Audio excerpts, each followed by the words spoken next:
2 dias antes do Natal, levantei-me cedo e fui direto ao mercado de produtores, enchendo uma grande cesta de vime com os produtos mais frescos que encontrei. Ao voltar, comecei a preparar os pratos favoritos de Sofia, frango assado com ervas e limão e purê de batatas cremoso. A casa inteira se encheu com um aroma rico e quente de alho e tomilho assados. Meu coração estava cheio de expectativa. Estendi a toalha de mesa, afofei as almofadas e me sentei no sofá como uma criança esperando o Papai Noel, com os olhos fixos na porta. Sofia tinha acabado de terminar seu primeiro emprego em tempo integral após a universidade. Ela insistiu em trabalhar até o último dia para causar uma boa impressão ao chefe. Sempre soube que ela era muito trabalhadora. Eram pouco mais de 7 horas quando, finalmente, a porta da frente se abriu. Levantei-me de um salto, sorrindo amplamente com os braços meio erguidos para um abraço. Mas ela nem sequer me olhou. Foi direto para os braços de seu pai, Rafael, praticamente pulando. Pai, este ano recebi um bônus de 5.000 reais. Rafael se iluminou como uma árvore de Natal, o rosto cheio de orgulho. Ele deu um leve tapinha na cabeça dela. Essa é a minha garota. Estou muito orgulhoso de você. Então, Henrique e Beatriz, meus sogros, entraram apressados, com rostos radiantes. Sofia, você é o orgulho desta família, disse Beatriz, com a voz impregnada de admiração. Fiquei ao lado, observando-os se aglomerarem ao redor dela. Claro que fiquei feliz por ela, como não estaria. Mas ainda assim, havia uma dor silenciosa, como se eu tivesse sido esquecida. Afinal, fui eu quem a criei. Dei um passo à frente e peguei a mão dela com um sorriso. Que dia longo. Você está com fome? Preparei seus pratos favoritos. Posso aquecê-los? Ela nem me olhou. Mãe, você pode parar de me fazer essas perguntas sem sentido? Retrucou, visivelmente irritada. Então, ela se abaixou, abriu o zíper da mala com o rosto brilhando de emoção, tirou um maço de envelopes cuidadosamente embrulhados e os colocou com orgulho sobre a mesa de centro, como se estivesse prestes a anunciar os vencedores de um concurso. Nesse momento, Hugo, o irmão mais novo de Rafael, e sua esposa Elisa entraram.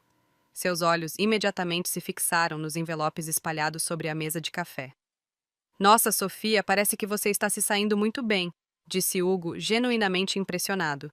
Aposto que são presentes para todos. Que gesto especial. Assim que Sofia viu Elisa, deu um salto e a abraçou forte. Tia, senti tanta saudade de você. Fiquei paralisada. Naquele instante, compreendi. Ela podia tratar qualquer um como família, qualquer um, menos eu. Enquanto todos se reuniam ao redor dela, Sofia pigarreou e sorriu radiantemente. Para agradecer a todos pelo apoio este ano, preparei um presente para cada um. Este é para o papai, um cartão de presente Visa de 5.000 reais. Os avós recebem um vale para spa de 300 reais cada um. Os tios recebem cartões de supermercado gourmet de 200 reais. Não me movi, apenas a observei enquanto ela distribuía os cartões um a um, sorrindo com orgulho. Elisa a cutucou suavemente e sussurrou. Querida, acho que você esqueceu alguém. Sofia deu um tapinha brincalhão na testa, como se tivesse acabado de lembrar. Meu Deus, você tem razão. Acho que tem mais um na minha bolsa. Um alívio imenso me invadiu. Então ela tinha se lembrado de mim, afinal. Talvez tivesse guardado o meu para o final. Talvez fosse algo especial. Estendi a mão justo quando ela se abaixou e pegou nossa cachorrinha Luna, aninhando-a como um bebê. Ela colocou o último envelope no suéter de Luna e disse com carinho. Este é para você, Luna, por ser tão boazinha este ano. Fiquei ali, atônita. Meu sorriso congelou. Minha mão ficou suspensa no ar, inútil. Após uma longa pausa, consegui perguntar em voz baixa. Sofia, e o meu? Ela se virou para mim, com uma voz suave, mas cortante. Mãe, você fica em casa o dia todo. Não trabalha. Não entende o quão exaustivo é o meu trabalho. Você cozinha e limpa, claro, mas isso é escolha sua. Você não me ajudou com nada importante. Por que eu te daria um presente? Elisa correu e a puxou suavemente para o sofá, sussurrando para que ela parasse. Mas Sofia não havia terminado. Ela sorriu e tirou outra surpresa da bolsa. Ah, e adivinha, reservei passagens para todos passarmos o ano novo no Havaí. Partimos amanhã à noite. Fiquei em silêncio, pensando. Bem, tudo bem, não há presente.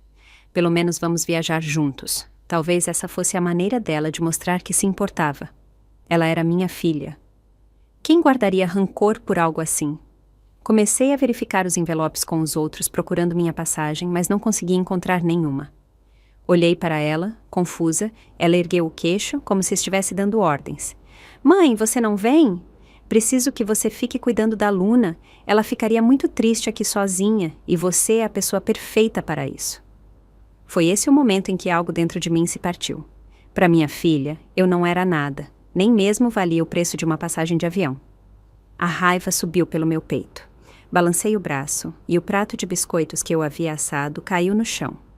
O estrondo ressoou como um alarme de incêndio. Ana Clara, que diabos está acontecendo com você? Perguntou Beatriz, com a voz aguda e estridente. Henrique franziu o senho, desaprovando. Você acabou de estragar a noite. Que tipo de comportamento é esse? Rafael, sussurrou Beatriz. Casar com uma mulher assim foi uma maldição desde o primeiro dia. Sofia piscou e depois franziu a testa. Nossa, mãe, sério, é só uma viagem ao Havaí. Te levo no próximo ano, quando receber outro bônus. Agora pronto, todos estão chateados. Satisfeita? Hugo abriu a boca como se fosse dizer algo, mas Elisa segurou sua mão e balançou a cabeça. Soltei uma risada fria e amarga. Então, é isso que preciso fazer para ser notada, hein? Tenho que quebrar algo só para lembrar a vocês que eu existo? O rosto de Rafael se obscureceu. Sua paciência se esgotou. Ele apontou para o prato quebrado no chão. Você tem ideia de como está sendo ridícula, agora? Era para ser uma reunião familiar alegre, mas você tinha que estragar tudo. Se não consegue lidar com isso, vá embora. Ninguém está te impedindo. A ironia doeu. Eu não era da família, era a empregada sem salário, a cuidadora de cachorros, a que cozinhava, limpava e era ignorada. Tirei o avental com um puxão, joguei-o de lado e entrei furiosa no quarto. Peguei todas as roupas que encontrei, enfiei-as numa bolsa, agarrei minha carteira e minha identidade. Justo quando me virava para sair, Elisa correu e segurou meu braço. Ana Clara, não faça isso. É tarde. Para onde você vai? Ela olhou para trás e gritou. Sofia, fale com sua mãe. Não deixe ela ir assim. Sofia nem se levantou. Recostou-se no sofá, com os olhos semicerrados e os lábios franzidos em desdém. Deixa ela ir. O que ela vai fazer? Correr de volta para a casa da mãe dela? Ela faz birra o tempo todo. Vai voltar amanhã, como sempre. Fiquei ali, atônita. Mais de 20 anos de amor e sacrifício resumidos nisso. Se minha mãe algum dia ouvisse como me falaram naquela noite, seu coração se partiria. Soltei-me da mão de Elisa sem dizer uma palavra e saí direto pela porta. Ao chegar à calçada, peguei meu celular e liguei para minha mãe. Mãe, disse com a voz firme, mas vazia. Não vou voltar para casa nas festas. Preciso de um tempo. Talvez faça uma pequena viagem. Ela fez uma pausa por alguns segundos e depois respondeu com doçura. Acho uma ótima ideia, querida. Uma mudança de ares vai te fazer bem. Só tome cuidado, está bem? Depois de um momento, ela acrescentou. Lembra que te disse que estava pensando em vender a casa antiga? Pois bem, está feito. A venda foi concluída e o dinheiro já está na conta. Vou te enviar algo. Ela percebeu que algo não estava bem, mas não perguntou. Nunca pressionou. Apenas me apoiou, em silêncio e completamente. Disse suavemente. Mãe, estou bem. Não preciso de nada agora, mas obrigada. Se algum dia precisar, te peço. Falei sério. Obrigada por estar sempre aí. Ela assentiu com um gesto que quase pude ouvir pelo telefone, mas 10 minutos depois recebi uma notificação. Ela havia transferido R$50 mil para minha conta. A nota dizia, para minha querida filha, divirta-se. O melhor de ter uma mãe que te apoia é que ela te dá coragem para se afastar de qualquer coisa que não te honre. Naquela noite, me hospedei num hotel boutique no centro. Pela primeira vez em muito, muito tempo, deitei-me numa cama que era realmente minha e fechei os olhos em paz. Na manhã seguinte, bem cedo, enquanto me acomodava junto à janela do hotel com um café, meu celular tocou. Era Rafael. Hesitei e depois atendi. Sua voz era baixa, mas cheia de irritação. Ana Clara, quanto tempo você pretende continuar com isso? Volte para casa agora. Passei na casa da sua mãe e ela disse que você nunca apareceu. Não me importa onde você está, apenas volte. Não disse uma palavra. Simplesmente encerrei a chamada. Quem ele pensava que eu era? Uma empregada de plantão que ele podia chamar com um estalar de dedos? Que audácia daquele homem, latindo ordens como se ainda tivesse algum direito sobre mim. Momentos depois, meu celular vibrou novamente, desta vez com uma enxurrada de mensagens de Sofia. Mãe, você não está meio velha para agir assim? Sumir só para chamar atenção? Que imaturo é isso? Vamos para o Havaí hoje à noite. Se você não voltar, quem vai cuidar da Luna? Se algo acontecer com ela, nunca vou te perdoar. Fiquei olhando as mensagens e meus lábios se curvaram num sorriso amargo. Essa era minha filha, a que criei com minhas próprias mãos, falando comigo assim. Um dia eu a considerei um tesouro. Agora ela só me via como um fardo, uma ajudante. As lágrimas voltaram a surgir, mas dessa vez as deixei cair e jurei que seria a última vez. Lembrei-me de quando ela era pequena, tão doce e cheia de amor. Ela costumava abraçar meu pescoço com seus bracinhos e sussurrar: Mãe, você é a melhor mãe do mundo. Quando crescer, vou te comprar o vestido mais bonito. Ainda posso imaginá-la aninhada no meu colo, toda suavidade e sorrisos. Mas, depois do ensino fundamental, ela perdeu o foco. Suas notas caíram. Rafael disse que ela precisava de mais atenção em casa e me pressionou para largar meu emprego. Sem pensar 2 vezes, pedi demissão. Tornei-me mãe em tempo integral, deixando tudo de lado por ela. Mas à medida que crescia, ela se tornava mais fria. Ainda me lembro do dia em que ela chegou em casa furiosa. Para de ir às reuniões de pais e professores. Todo mundo sabe que você é dona de casa. É constrangedor. Você não pode me ajudar com cálculo. Qual é o sentido de você ficar em casa o dia todo? Você não ganha dinheiro e ainda briga com o papai.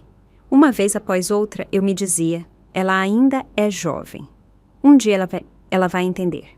Esperei durante o ensino médio, a universidade. Pensei que, ao entrar no mundo real, ela compreenderia o que tudo isso significava. Mas não.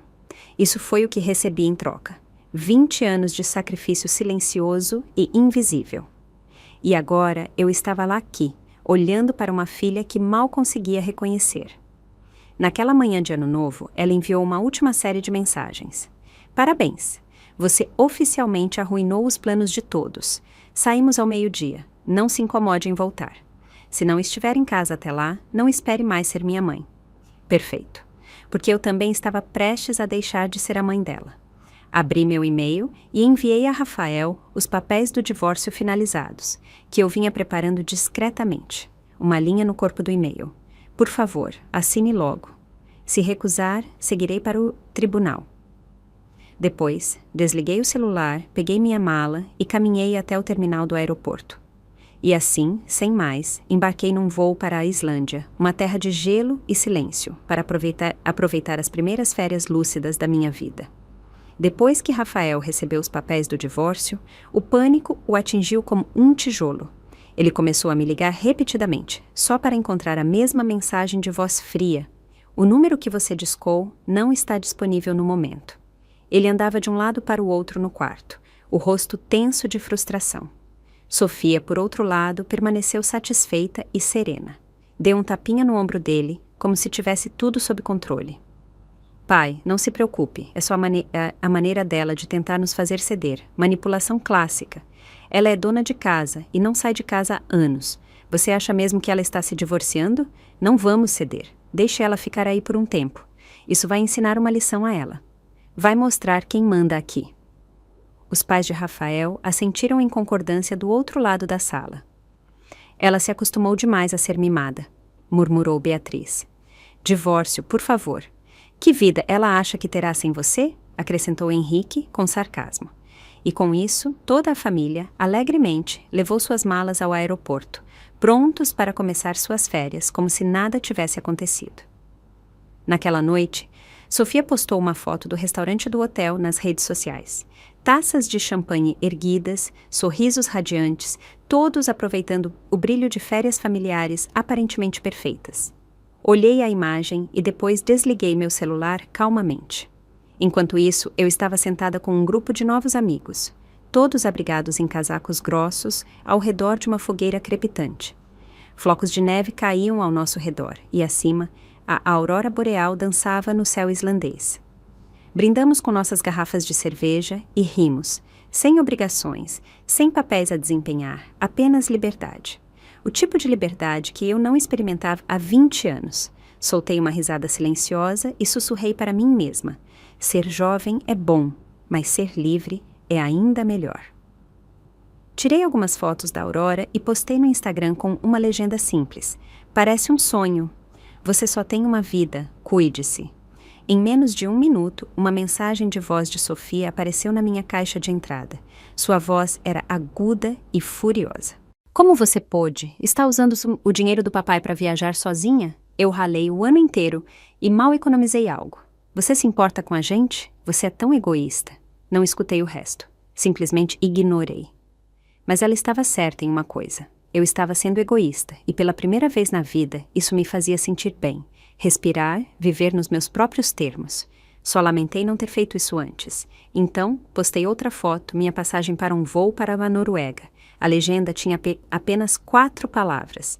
Próxima parada, ainda mais brilhante. Esse foi o momento em que Sofia finalmente desmoronou. Ela começou a ligar sem parar, deixando uma mensagem de voz após outra. Mensagens frenéticas exigindo respostas. Por que eu havia fugido? Por que estava desperdiçando dinheiro? Por que estava agindo como criança? Não respondi a nenhuma chamada. No final, bloqueei o número dela. Furiosa, ela mudou o voo de volta. A viagem de 7 dias foi reduzida a 2. Na noite seguinte, ela invadiu a casa da minha mãe e desabou em lágrimas na sala de estar. Vovó, a mamãe é egoísta. Ela fugiu para o exterior enquanto tentávamos celebrar em família, cortou contato e está gastando todo o dinheiro que o papai ganhou com tanto esforço. E agora ela me bloqueou. Você precisa fazer ela entrar na razão. Minha mãe ficou em silêncio por um longo momento. Então ergueu os olhos e disse calmamente. Deixe-me te perguntar uma coisa. Quando toda a sua família voou para o Havaí, algum de vocês perguntou se a mãe dela queria ir? Sofia ficou paralisada. Abriu a boca, mas nada disse. Rafael interveio rapidamente, tentando suavizar as coisas. Olha, você está enganada. Ana Clara disse que não queria vir. Ela estava tentando economizar dinheiro. Minha mãe deu uma risadinha seca e mordaz. Que curioso, você acabou de dizer que ela gastava demais. Agora, ela economiza? Qual das versões? Quero que fique bem claro. Ninguém pode intimidar minha filha. Ela tem a mim e, com meu apoio, nunca precisará da compaixão de ninguém. Ela não precisa de nada, muito menos das suas migalhas. Então ela se levantou, apontou para a porta da frente e disse, sem levantar a voz: Saiam. Rafael e Sofia saíram arrastando os pés, atordoados. Não foi até estarem sentados no carro, com um silêncio pesado entre eles, que Rafael piscou e murmurou: Espera, agora me lembro. Sua avó mencionou que ia vender a casa antiga. Pelo jeito que ela falou hoje, provavelmente já vendeu. E se for assim, ela deu esse dinheiro para sua mãe. O rosto de Sofia perdeu a cor. O quê? A vovó vendeu a casa? Meu Deus, aquele lugar vale uma fortuna. Não é à toa que ela pediu o divórcio. Ela quer pegar esse dinheiro e sumir. Isso não pode acontecer. Temos que recuperar esse dinheiro. A partir daquele dia, Sofia mudou. Não era mais a garota presunçosa e confiante que eu havia deixado para trás. Agora, ela me escrevia constantemente, perguntando como tinha sido meu dia, se eu estava gostando da viagem, como estava o clima, quando eu planejava voltar para casa, como se palavras doces pudessem apagar tudo o que ela me disse. Ela achou que eu derreteria assim que ela agisse com suavidade, como sempre fazia, mas dessa vez, não. Por dias não respondi. Então, numa noite, ela enviou uma mensagem de voz. Sua voz tremia, carregada de lágrimas. Mãe, eu estraguei tudo. Desculpe-me tanto. Não foi minha intenção. Eu só estava muito brava. Não pensei que você iria embora de verdade. Por favor, volte. Juro que serei diferente. Vou mudar. Só volte para casa, tá? Escutei e ri em silêncio. Ela ainda não entendia. Eu não fui embora por causa de uma passagem de avião. Fui embora porque finalmente vi a verdade sobre o que eu significava para essa família. E eu não ia mais ficar lá. Apaguei a mensagem e segui em frente. 1 mês depois, voltei. Assim que cruzei a porta, Rafael parecia um homem se afogando, procurando um colete salva-vidas. Ele pegou o telefone com mãos trêmulas e ligou para Sofia. Ela voltou. Volta para casa na agora. Eu te disse que ela não iria até o fim. Se ela realmente assinasse aqueles papéis, perderíamos 50 mil reais. Sofia apareceu num instante. Assim que me viu, abriu os braços e correu em minha direção. Mãe, você finalmente voltou. Senti tanto a sua falta. Levantei a mão e a parei no meio do caminho. Depois, calmamente, tirei os papéis do divórcio da minha bolsa e os coloquei sobre a mesa. Minha voz soou serena, impassível. Vá em frente, assine isso. Fique com a casa, o carro, a filha, não quero nada disso. O sorriso de Rafael congelou. Seu rosto adquiriu um tom doentio. Ana Clara disse atônito: como você pôde fazer isso? Sabe o quanto trabalhei todos esses anos? Você ficou em casa aproveitando a vida por 2 décadas e agora simplesmente vai embora? Tudo porque se sentiu um pouco excluída? Vale a pena jogar um casamento fora por isso? Levantei-me e olhei nos olhos dele. Então, joguei os papéis de volta na mesa com um golpe frio. Você acha que ser dona de casa é fácil? Acha que Sofia se tornou o que é por acaso? Foi você que me fez largar meu emprego para Krila, e foi você quem passou anos me desvalorizando na frente dela, dizendo que eu não valia nada porque não trazia um salário para casa. Seus pais zombavam de mim sempre que podiam, e você nunca me defendeu. Ela te ouviu dizer que eu era uma aproveitadora. O rosto de Rafael se contorceu, e seu tom ficou desagradável. Vamos ser honestos, nada disso estaria acontecendo se sua mãe não tivesse te dado esse dinheiro. É disso que se trata. Você não teria coragem de fazer isso se ela não estivesse financiando sua rebelião. Sofia, que fingia arrependimento, explodiu assim que o ouviu. Seu rosto escureceu. Ela levantou a voz. Você está sendo ridícula. Não pense que, só porque tem dinheiro agora, pode nos tratar como lixo. Você não parou para pensar no seu comportamento. Olhei nos olhos dela. Minha voz soava gélida e tranquila. Sofia, espero de verdade que um dia você aprenda a pensar por si mesma, em vez de repetir como papagaio tudo o que seu pai diz. Eu te criei com tudo o que tinha. Não te criei para tratar sua mãe como se ela fosse inferior a você. Ela abriu a boca, mas nada saiu. Virei-me para os dois e disse, lenta e deliberadamente: se não assinarem, levarei isso ao tribunal. Estou pronta de qualquer jeito. E com isso, me virei, abri a porta e saí. Não olhei para trás nenhuma vez, porque naquele momento soube. Eu não era mais a mulher presa na cozinha. Eu era livre e não tinha intenção de voltar jamais. No dia seguinte, Rafael e Sofia apareceram na casa da minha mãe. Naquela manhã, a campainha tocou. Minha mãe me contou depois que eram eles dois novamente, com as mesmas caras, o mesmo tom, só que em um cenário diferente. Ontem, eles haviam se feito de vítimas lamentáveis na minha frente. Hoje, apareceram na porta dela tentando me contornar, buscando respostas. Tal pai, tal filha, que dupla. Minha mãe não os deixou entrar. Ficou parada na porta, colocou sua xícara de café de cerâmica recém-lavada na mesa do hall e disse, calma e comedida. Está tudo bem. Ela só está cansada de ser chantageada emocionalmente. Sofia ficou paralisada por um momento, depois forçou um sorriso que parecia mais doloroso que sincero. Vovó, só estamos preocupados que ela faça algo impulsivo, sabe, financeiramente. Rafael interveio rapidamente. É isso. Veja, só estamos tentando proteger o patrimônio familiar. Ela está um pouco sensível agora. Minha mãe deu um sorriso silencioso, mas não do tipo que alguém gostaria de receber. Então é por isso que estão aqui, disse, com a voz afiada sob a calma. Querem saber o que ela está fazendo com o dinheiro, não é? Eles tentaram recuar, explicar-se, mas ela não deu chance. Já falei com um advogado. Ana Clara é uma mulher adulta, pode tomar suas próprias decisões, e se acham que vão tirar algo de mim, não percam seu tempo. Então, acrescentou, quase como uma reflexão tardia, mas cada palavra foi como um martelo. Parem de tratá-la como uma dona de casa indefesa. Ela agora sabe como se proteger legalmente. A porta não foi batida, mas fechada com uma firmeza silenciosa. Naquela tarde, sentei-me no escritório da minha mãe por horas. Os documentos que minha advogada havia enviado estavam espalhados sobre a mesa, estruturas de fundos, extratos bancários, registros financeiros. Olhei para eles por um bom tempo, quase atônita. Pela primeira vez na vida, os papéis à minha frente não haviam sido entregues por outra pessoa com um post-it dizendo, assine aqui. Eram meus, e eu tomava as decisões. Minha mãe estava ao lado da estante, segurando uma xícara de chá vermelho.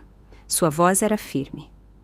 Esse dinheiro, disse, era algo que eu sempre quis te dar mais tarde, para o seu futuro, para garantir sua segurança. Ela fez uma pausa e me olhou diretamente. Aqueles olhos doces, agora marcados pela idade, mas mais afiados do que nunca. mas parece que você precisa dele agora. Ela se aproximou, sentou-se ao meu lado e colocou a mão suavemente sobre a minha. Ana Clara, seu pai e eu acordamos tarde demais. Quando percebemos que precisávamos nos proteger, não tínhamos mais muito. Mas você, querida, ainda tem opções. Um nó se formou na minha garganta. Meus olhos permaneceram secos, mas só porque a dor era profunda demais. Peguei a caneta e, pela primeira vez, não estava assinando uma apólice de seguro para Rafael. Nem uma garantia de empréstimo, nem um contrato de compra conjunta. Assinei com meu próprio nome, como única proprietária do fundo, e minha mão nem tremia. Naquele dia, fiz coisas importantes. Congelei todas as contas conjuntas com Rafael. Pela primeira vez em uma década, abri uma conta privada totalmente nova, só no meu nome. Atualizei meu testamento, removendo todos os nomes autorizados que já pertenceram a Rafael ou Sofia. Enviei um e-mail para Joana, minha advogada e amiga da faculdade, com instruções completas para gerenciar o divórcio. Joana tem a mente de um livro-texto de direito e a lealdade de uma irmã. Liguei para meu consultor financeiro e ativei protocolos de verificação aprimorados. Nenhum movimento de dinheiro seria feito sem meu consentimento explícito e presencial. Uma semana após a separação financeira, Sofia voltou a me contatar. Desta vez, foi uma mensagem de voz com um tom leve e alegre, como se nada tivesse acontecido. Mãe, você é incrível. Viajar sozinha para a Islândia e a Noruega. Foi lindo. Adoraria saber mais. Talvez na próxima vez possamos viajar juntas para um lugar ainda mais longe. Não respondi. Um dia depois, chegou outra mensagem. Desta vez, sua voz estava tensa e quebradiça. Mãe, as coisas não estão indo muito bem ultimamente.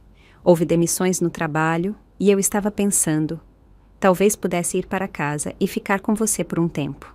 Ainda assim, não disse nada. Queria ver quanto tempo ela conseguiria manter a encenação. 2 dias depois, ela enviou uma captura de tela do extrato de seu cartão de crédito. O texto dizia: meu cartão está no limite. Quem dera eu não tivesse gastado tanto antes. Sinto sua falta, mãe. Isso quase me fez rir alto. Sente minha falta ou sente falta do meu dinheiro? Suas desculpas chorosas, seu arrependimento, tudo fazia parte do roteiro e eu sabia exatamente o que viria depois. Se eu cedesse, mesmo que um pouco, o drama aumentaria, e foi aí que começou a ação, a filha pródiga pedindo perdão.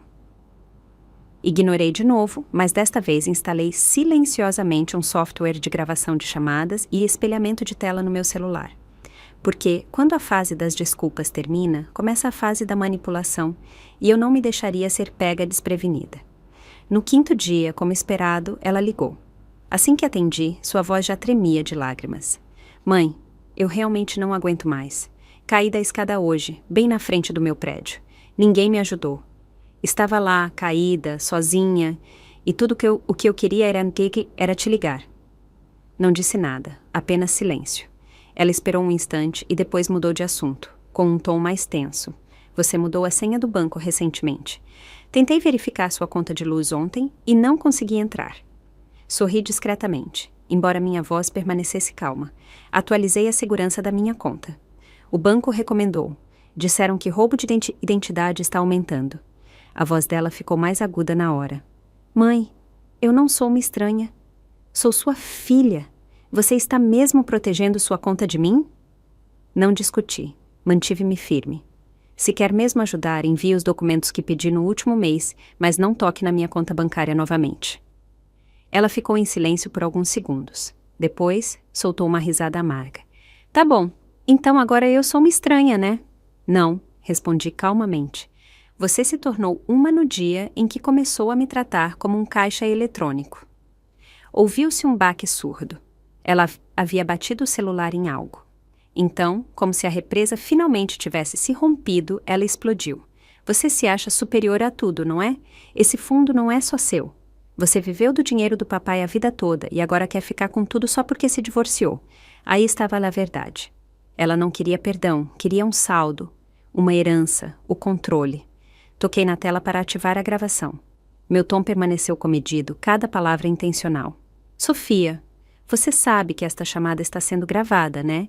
Vou enviá-la ao meu time jurídico como prova para meu pedido de ordem de não contato. Silêncio. Então eu ouvi. A compostura dela desmoronou. Ela começou a soluçar, um choro gutural, com todo o corpo. Não aguento mais. Como você pode ser tão cruel? Não lembra daquela noite em que eu tive febre e você ficou acordada ao lado da minha cama o tempo todo? Nada disso importa para você? Respirei fundo, uma respiração profunda e tranquilizadora. Eu lembro, disse em voz baixa. Lembro que não bebi uma gota d'água naquela noite, com medo de que você acordasse e não me visse. Lembro quando você tinha 6 anos e disse que me compraria uma casa quando crescesse. Aos 10, prometeu me levar ao Havaí. Mas também lembro como você dizia que era constrangedor eu ser dona de casa. Você me pediu para não ir às suas reuniões de pais. Disse que eu era inútil, que não podia te ajudar com as tarefas, que não ganhava dinheiro e não merecia respeito. Ela gritou pela linha. Então, você está me cortando por causa disso? Vai jogar tudo fora por isso? Minha voz se reduziu a um sussurro frio e claro. Não estou te cortando por isso. Estou te cortando porque você usa o amor que te dei como alavanca. Porque acha que carinho é moeda de troca. Posso perdoar a imaturidade, Sofia, mas não vou me deixar ser chantageada emocionalmente. Então, encerrei a chamada, abri o perfil de contato dela, bloqueei-a em todas as plataformas, configurei para que ela não pudesse me adicionar novamente e não deixei nenhum adeus. Naquela noite, abri a geladeira e vi os picles que havia preparado no dia anterior. Eu os fiz pensando nela, para o caso de ela aparecer na minha porta se desculpando uma última vez. Agora, peguei o pote, levei-o até a lixeira e joguei dentro. Não guardava mais nada, nem mesmo a esperança de que ela voltasse. Ana Clara, seu marido fez um movimento. Eu acabara de servir meu café da manhã quando Joana, minha advogada, me disse isso pelo telefone. Rafael apresentou uma petição. Ele quer reivindicar parte do seu fundo fiduciário. Ela fez uma pausa e acrescentou. Ele argumenta que o dinheiro que sua mãe te deu foi transferido durante o casamento, então deveria ser considerado propriedade conjugal. Soltei uma risada silenciosa. Claro que ele faria isso. E claro que ele cairia tão baixo. Mas aqui está a verdade. O dinheiro da minha mãe foi transferido depois que me mudei, depois que me separei oficialmente de Rafael. Não foi um presente de casamento. Não foi um investimento conjunto a longo prazo. Ela o enviou há 2 meses, quando viu que eu estava no meu pior momento. Nem mesmo me explicou. Simplesmente enviou os fundos com uma nota na descrição da transferência. Pela vida da minha filha, pela sua própria vida. Estava limpo, cronometrado, documentado. E agora Rafael queria distorcer essa linha do tempo. Tentar apresentá-lo como propriedade conjunta só porque ainda não estávamos legalmente divorciados. Não disse nada. Apenas folheei o suposto pacote de provas que o advogado dele apresentou. Incrível. Nem mesmo a expressão cara de pau descrevia. A petição dele afirmava: embora os fundos tenham vindo da sogra do peticionário, a transferência ocorreu durante o casamento legal. Portanto, ambas as partes tinham acesso teórico e direito compartilhado. Depois, num último gesto de audácia, ele acrescentou: não tenho objeção a que esses fundos sejam usados para apoiar a família e as necessidades futuras da nossa filha. Ah, então era sobre apoiar a família ou financiar sua próxima viagem de crescimento pessoal. Joana e eu fomos trabalhar. Apresentamos todos os documentos. A data da transferência, 2 semanas após eu ter me mudado e me separado oficialmente de Rafael. A conta receptora, recém-criada, apenas no meu nome. Rafael não tinha acesso nem conhecimento prévio. Mais importante, a mensagem que minha mãe me enviou no dia da transferência, ainda salva no meu celular. Não dê um centavo a ele. É a primeira vez na sua vida que você pode gastar dinheiro consigo mesma. Não era uma disputa financeira. Finalmente, Rafael mostrou suas cartas. Ele não tinha medo do divórcio, mas estava aterrorizado de perder o controle sobre mim e o dinheiro. No dia da audiência, ele apareceu com o mesmo terno cinza que usou pelo menos 1 dúzia de vezes durante nosso casamento. Naquela época, ele o usou para se casar comigo. Agora, o usava para tentar tomar tudo o que pudesse. Ele se levantou tentando parecer razoável. Só quero clareza sobre o patrimônio conjugal. Ambos temos uma responsabilidade com nossa filha. Joana se levantou e abriu sua pasta. Sua voz era fria e firme. Em primeiro lugar, esses fundos foram um presente pessoal da mãe de Ana Clara, destinados exclusivamente ao uso dela. Em segundo lugar, a transferência ocorreu após a separação legal. Rafael não participou da gestão desses fundos. Em terceiro lugar, Rafael cometeu múltiplas irregularidades financeiras, incluindo empréstimos e transferências de fundos não aprovados, o que compromete a confiança financeira conjugal. Temos documentação que comprova isso. Ela deslizou as evidências sobre a mesa, capturas de tela da transferência bancária, a nota da transação, o texto original da minha mãe e, o melhor de tudo, uma cópia dos documentos de empréstimo que Rafael uma vez me pediu para assinar rapidamente, quando pensava que eu não lia as letras miúdas. Ouvi Rafael suspirar bruscamente do outro lado da mesa. Ele não esperava isso. Não esperava que eu guardasse os recibos. Nunca pensou que os papéis que ele passou pelo meu nariz apareceriam no tribunal como prova-chave contra ele. A juíza, uma mulher de cerca de 40 anos, com um olhar penetrante, não parecia divertida. Após examinar tudo, ela ergueu os olhos e emitiu sua decisão em uma frase concisa. É evidente que esses fundos foram um presente pessoal da mãe de Ana Clara, posterior à separação. O senhor não tem nenhum direito legal sobre eles. Ouviu isso? Ela disse com graça profissional, mas a mensagem foi clara. Rafael, não toque no meu dinheiro. Do lado de fora do tribunal, Joana me entregou num café, enquanto estávamos nos degraus de pedra, observando Rafael falar com seu advogado nervoso. Ela sorriu. Sabe do que ele realmente tem medo? Dei um gole. Me ilumine. Ele não teme a ruína, ele teme você. Teme que você possa gastar dinheiro agora sem pedir permissão a ele. Ri baixinho. Não, disse. O que mais o assusta não é o divórcio. É o fato de que eu fui embora e estou melhor sem ele. Olhei para o documento judicial na minha mão. No topo dizia, petição de divórcio apresentada oficialmente. E essas 5 palavras simples e impressas foram mais reconfortantes do que qualquer promessa que ele já fez. No dia em que saí daquele tribunal, não voltei para casa. Em vez disso, passei pela biblioteca municipal e preenchi uma inscrição para voluntariado. Sempre foi meu trabalho dos sonhos. Ajudar as pessoas a encontrar o que precisavam, recomendar livros, resolver problemas que se acumulavam numa única folha. Naquela época, Rafael riu. Quanto vão te pagar por isso? Melhor ficar em casa com Sofia. Então, deixei o sonho de lado. Mas agora, vivo apenas para mim. E pensei, é hora de experimentar a vida que um dia imaginei. 3 dias depois, estava sentada na mesa de voluntários, ao lado da janela principal da biblioteca, cumprimentando minha primeira visitante. Uma senhora idosa que perguntou como imprimir sua solicitação de seguro social. Guiei-a pelos passos, mostrei como navegar no site do governo, ensinei como identificar números fraudulentos e imprimi sua lista de interações medicamentosas. Enquanto ela saía, apertou minha mão e disse, você é mais paciente que minha própria filha. Sorri. Não disse nada. Já tinha ouvido essas palavras antes, só que naquela época elas não contavam, porque ninguém na minha família acreditava nelas. Mas dessa vez foi diferente. Dessa vez eu as conquistei nos meus próprios termos. No caminho para casa, parei no banco perto do pequeno parque na Rua Mãe. Uma mulher passou com seu andador, olhou para mim e depois para a marmita que eu segurava. Comendo sozinha? Assenti. Ela assentiu. Eu também. Me divorciei aos 60, vivi sozinha e jantei sozinha por 20 anos. E as refeições ficam cada vez melhores. Não consegui evitar rir. Você não teve medo na época? Ela me olhou diretamente nos olhos, com um sorriso de aço. Claro que tive, mas ter medo é melhor do que viver com um homem que te vê como sua assistente. Não sabia o nome dela. Ela não conhecia minha história. Mas por um momento ficamos ali, sentadas, 2 pedaços de ferro velho aquecidos lentamente pelo mesmo sol. Naquela noite, recebi um e-mail de Rafael. Uma linha. Sofia está desmoronando. Ela diz que seu divórcio está arruinando ela emocionalmente. Não respondi. Não abri os anexos. Já sabia o que ele estava fazendo.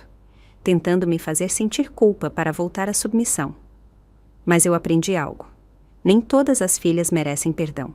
No dia em que Rafael desapareceu das redes sociais, eu soube.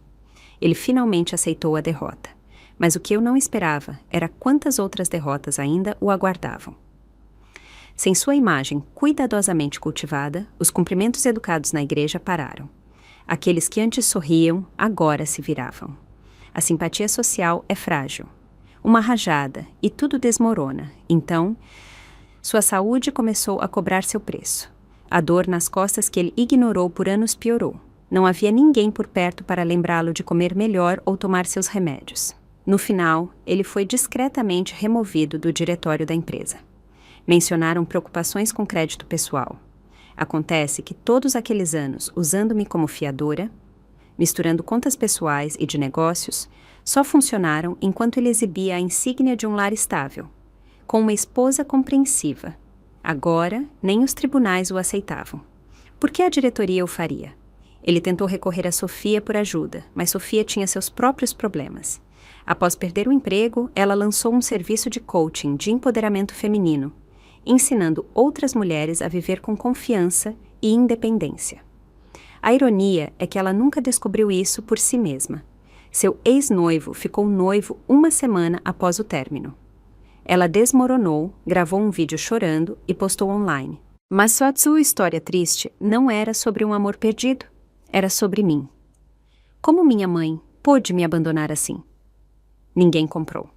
Havia 2 tipos de comentários. Um grupo disse: sua mãe não te abandonou, ela finalmente escolheu a si mesma. O outro, usuários anônimos, republicou minha foto, aquela em que estou sob a aurora boreal na Islândia, com o casaco esvoaçante e a legenda: essa mulher não fugiu, ela voltou para si mesma. Alguém curtiu o comentário. Fui eu. Não respondi às chamadas dela. Não abri os novos e-mails de Rafael, eles não mereciam mais meu tempo. O único vínculo entre nós agora é uma conta jurídica conjunta. Transformei essa história num episódio de podcast e o enviei para um programa sobre reinvenção de mulheres após a aposentadoria. O apresentador encerrou o episódio dizendo: essa história vem de Ana Clara Mitti, que quer que você lembre. Uma mulher não está destinada a desaparecer no segundo plano de sua família ou sociedade. Ela está destinada a brilhar. Teve mais reproduções do que eu esperava. Centenas de comentários se destacaram. Fiz minha filha ouvir isso. Não disse uma palavra. Chorei, mas não de tristeza. Eu também quero tentar. Ela não desapareceu. Ela voltou a si mesma. Naquela primavera, caminhei pelas trilhas florestais no extremo oeste da cidade, tênis nos pés, garrafa d'água na mão, conversando com um grupo de voluntários locais. No meio do caminho, uma mulher segurou meu braço e perguntou: você é Ana Clara? Ouvi sua história. Você realmente conseguiu. Fez o que todos nós tínhamos medo de fazer. Segurei a mão dela por um momento. Não disse uma palavra. Porque naquele instante percebi. Eu não era a mulher que saiu correndo da cozinha, soluçando e implorando por liberdade. Eu era a mulher que saiu, ficou de pé, sorriu amplamente e teve força suficiente para ajudar outra pessoa a dar o primeiro passo. Sou Beatriz, a mãe de Ana Clara. No dia em que Sofia e Rafael apareceram na minha porta, fazia um frio glacial. Fiquei parada no umbral, observando-os com seus sorrisos excessivamente gentis e olhos que não paravam de desviar, sempre para o mesmo canto da minha sala. Eles não pediram para entrar, e eu não os convidei. Não estava interessada em ouvir outro discurso ensaiado sobre preocupação ou unidade familiar. O que notei foi como seus olhares constantemente vagavam para o velho arquivo no canto. Aquele que guardava décadas de registros, recibos e documentos de Ana Clara. Eles não estavam lá para verificar o bem-estar de ninguém. Estavam lá para verificar as contas e eu vi através deles. Nunca fui tola. Lembro-me da primeira vez que Ana Clara trouxe Rafael para casa. Eles estavam recém-noivados, ainda envoltos na doce confusão do compromisso inicial. Sentaram-se na pequena varanda, ao lado da cozinha, e eu trouxe um bolo que havia assado naquela manhã. Os olhos de Ana Clara brilhavam ao dizer: Rafael é muito sensato, responsável, voltado para a família. Mas eu vi algo diferente. Rafael sorria muito para Ana Clara. Para mim, nem tanto. Era educado, sim, mas distante, polido, nada genuíno. Durante o jantar, ele falou de suas metas, ambições, longas horas de trabalho, mas nenhuma vez mencionou responsabilidade. Nenhuma vez falou sobre o que daria a Ana Clara, apenas sobre o que ela compreendia dele. Ana Clara é muito tranquila, ele disse. Ela me entende. Ele dizia isso como um elogio, mas eu entendi a mensagem claramente. Ela é fácil de controlar. Ele era atencioso com ela, quase de forma performativa. Comigo, nem um agradecimento completo. Quando o jantar terminou e comecei a tirar os pratos, ele nem me olhou. Naquele momento eu soube. Talvez esse homem gostasse da minha filha, talvez até gostasse da companhia dela, mas ele não a respeitava. E certamente não respeitava a família dela. Ainda assim, não disse nada, porque não cabia a mim escolhê-lo para ela. Meu papel não era bloquear seu caminho, mas garantir que ela sempre tivesse um caminho de volta, um lugar seguro para pousar se o caminho que escolhesse se torcesse. E foi isso que fiz todos esses anos. Observei-a, quieta, paciente, perseverando. Via engolir cada decepção, cada indignidade, cada silêncio pesado no jantar quando sua opinião não era pedida nem seu esforço reconhecido. Via viver a versão do casamento que eu também conhecia. E agora, todos esses anos depois, vejo em sua postura as mesmas sombras que um dia carreguei na minha. Mas dessa vez, a história terminará diferente, porque agora não sou apenas a mulher ao fundo, preparando e passando roupa. Sou a que está na porta, mantendo afastadas as pessoas que nunca a viram como algo além de uma extensão do que podiam suportar. No ano em que Ana Clara se casou, eu mesma dei a ela o vestido de noiva e as joias. Ela ficou lá, com seu véu, chorando como uma menininha, segurando minha mão e dizendo: "Mãe, vou ter uma boa vida." Eu também chorei, mas não porque ela estava indo embora.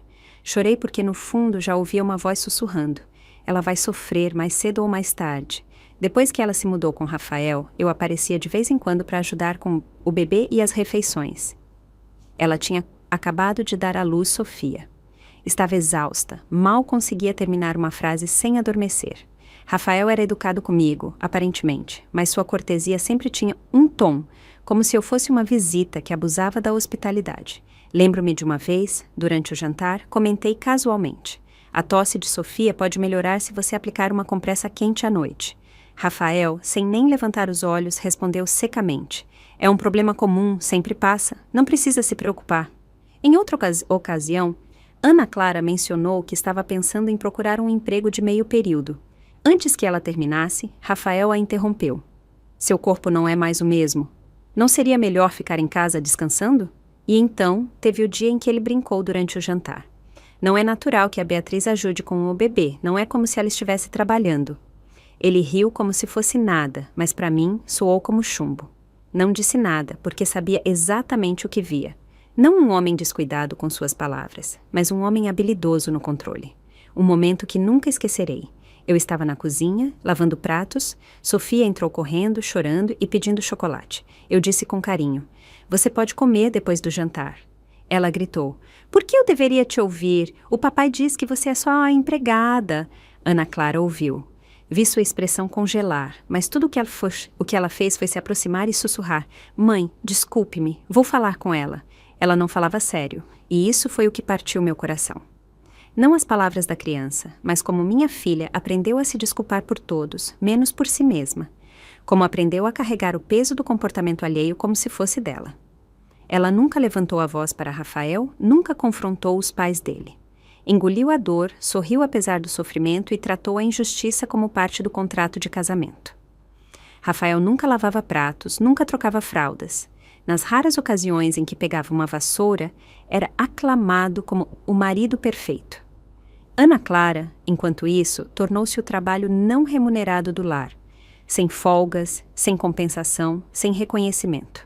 Uma noite, levantei-me para pegar um copo d'água e os ouvi pela porta entreaberta do quarto. Rafael gritava: "Meu Deus, você pode parar de me chantagear emocionalmente por uma vez? Só porque sua mãe está aqui, acha que pode se comportar mal?" Fiquei lá, com a mão trêmula. Minha filha havia se tornado o saco de pancadas dele, e ela nem tinha direito de protestar. Fiquei acordada a noite toda na sala, temendo que pela manhã ela sorrisse novamente como se nada tivesse acontecido. Algumas noites, quando não conseguia dormir no quarto de hóspedes, pegava meu diário e escrevia. A primeira página dizia: "Minha filha esqueceu que também merece ser amada." Continuei escrevendo, dia após dia. Não para montar um caso, não para começar uma guerra, mas para me lembrar. Um dia ela vai acordar, e quando isso acontecer, serei eu a dizer a ela: "Você não está louca, não é egoísta. Você está finalmente, felizmente acordada." Naquele dia, quando Ana Clara me ligou, sua voz não era a de costume. Não, ela não chorou, não reclamou. Apenas disse, em voz baixa: Mãe, não vou voltar para casa no Natal. Vou fazer uma viagem. Fiquei em silêncio por um momento e depois respondi. Que bom, querida. Uma viagem pode te fazer bem. Então, desliguei. Naquela noite, sentei-me sozinha na sala, com os dedos agarrados à velha xícara de chá que usei por mais de uma década, mas minhas mãos estavam frias, como se segurassem uma pedra. Eu sabia o que ela queria dizer com viagem. Não eram férias, era uma fuga. Eu vi a verdadeira natureza de Rafael e Sofia por anos. Aquela ligação de Ana Clara não foi um pedido. Foi uma libertação. Foi a permissão dela para finalmente se soltar. Fiquei acordada a noite toda e peguei o livro de contabilidade de couro preto escondido debaixo da minha cama. Ele continha os registros do dinheiro que guardei discretamente após vender nossa antiga casa de família. Eu dizia a mim mesma que era para emergências, para minha velhice, mas agora percebia que estava lá sem motivo. Ana Clara precisava disso para sobreviver, para partir. Não era sobre habilidade. Ela podia ganhar seu próprio dinheiro. O que ela precisava era de uma plataforma de lançamento. Algo que fosse dela, completamente dela. Na manhã seguinte fui ao banco. O funcionário perguntou: deseja incluir uma nota com a transferência? Eu disse: sim, escreva. Pela vida da minha filha, não reembolsável. Esse foi o momento em que entendi. O que eu estava esperando todos esses anos não era que Ana Clara mudasse. Era que eu parasse de fingir que não via o que estava acontecendo. Que parasse de ser a mãe silenciosa que sempre fica à margem. Naquela noite, escrevi outra página no meu diário. Dizia: ela não estará em casa, mas sei que, finalmente, está começando a trilhar seu próprio caminho. Não será fácil, mas pelo menos será dela. Fechei a caneta e apaguei a luz. Estava escuro lá fora, mas eu me sentia em paz. Por quê? Porque eu sabia que tinha dado a ela a rede de segurança que ela nunca pediria, mas que sempre mereceu. 3 dias após Ana Clara deixar o país, Rafael e Sofia apareceram novamente na minha porta. Tinha acabado de chover. O ar ainda cheirava a terra úmida e rica. Eles ficaram lá, com sorrisos largos demais para serem verdadeiros. Vovó, só queríamos ver como você está, disse Sofia, com uma voz alegre, tirando uma caixa de rolinhos de canela perfeitamente embrulhados. Seus favoritos. Não os peguei. Apenas me afastei para deixá-los entrar. Não porque tivesse amolecido, mas porque queria ouvir exatamente a que jogo eles estavam jogando. E bem na hora, assim que a caixa estava na mesa, Rafael falou primeiro. Olha, soubemos que Ana Clara está bem. Uma viagem, né? Sofia acrescentou rapidamente. Ela postou aquela foto da Aurora. Impressionante. Até meus amigos ficaram com inveja. Não disse nada, apenas servi um copo d'água para cada um. Vi-os trocar olhares, como se tentassem decidir quem falaria. Finalmente, Rafael pigarreou e disse as palavras que estavam na ponta da língua o tempo todo. Olha, soubemos que você vendeu a casa recentemente. E bem, Ana Clara recebeu os fundos. Coloquei minha xícara na mesa e olhei nos olhos dele. Quem te disse isso?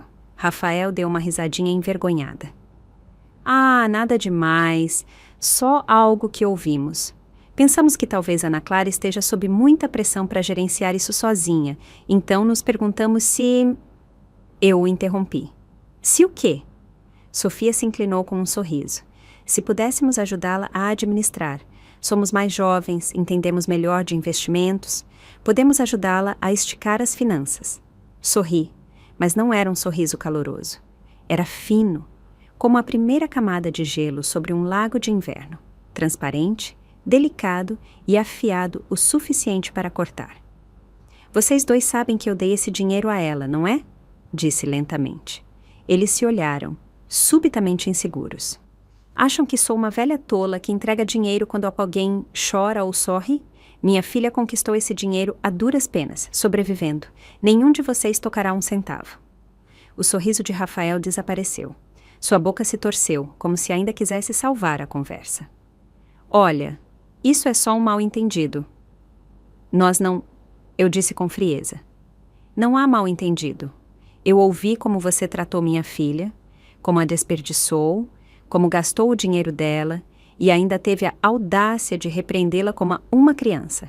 Eu te ouvi dizer, sua mãe está aqui, então agora você se comporta mal. Achou que eu não ouvi?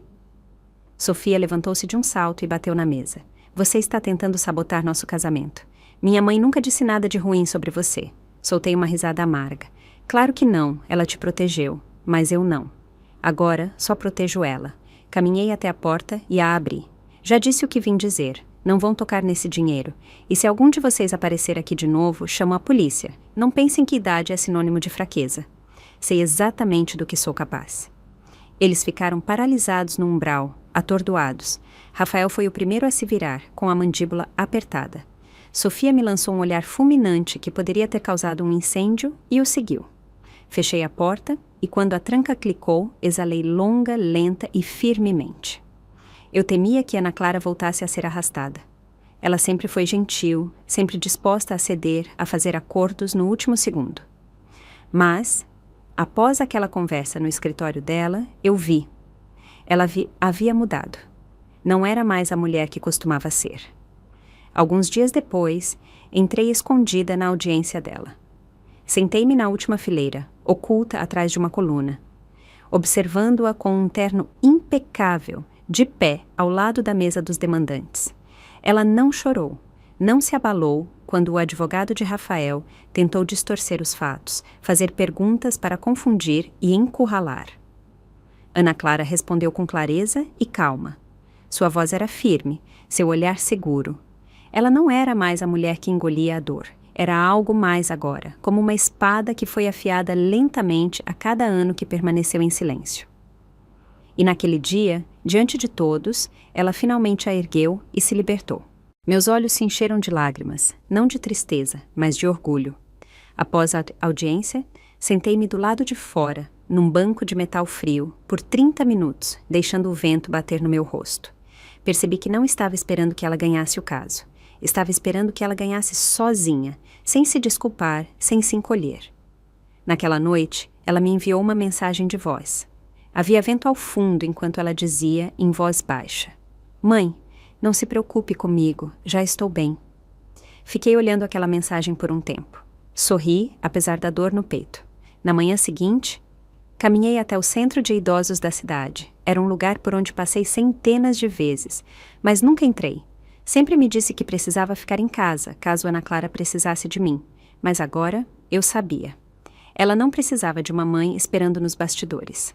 Ela havia se tornado sua própria rede de segurança. Era hora de eu também me dar uma vida. Inscrevi-me numa aula de cerâmica e num grupo comunitário de leitura de memórias. No primeiro dia, a professora pediu que cada um escrevesse uma frase que nos definisse. Escrevi. A decisão da qual mais me orgulho na vida não foi dar a vida a ela, mas apoiá-la. Após a aula, uma mulher mais velha se aproximou e tocou meu braço suavemente. Essa frase, disse, era para quem? Minha filha? Respondi. Ela assentiu. Deve ser extraordinária. Sorri. É. De verdade, ela é. Naquela noite dormi profundamente. Não acordei no meio da noite. Não sonhei com todas aquelas jantas em que fiquei sentada, engolindo o silêncio e a raiva. Ana Clara não precisa mais que eu intervenha, e eu, finalmente, estou aprendendo a sair. Não fui a fuga dela. Fui a força que a impulsionou quando ela mais precisou. Agora, ela caminha com sua própria força. Então, vou dar a volta e caminhar para uma vida que finalmente é minha. A primavera chegou. As flores do meu jardim começaram a desabrochar. Preparei uma xícara de chá e enviei uma mensagem a ela. Querida, eu também estou bem. Não olhe para trás. Siga seu caminho. Se você gostou dessa história, pode se inscrever no canal e curtir esse vídeo. Você pode me apoiar enviando um super obrigado para ouvir mais histórias como essa. Até a próxima!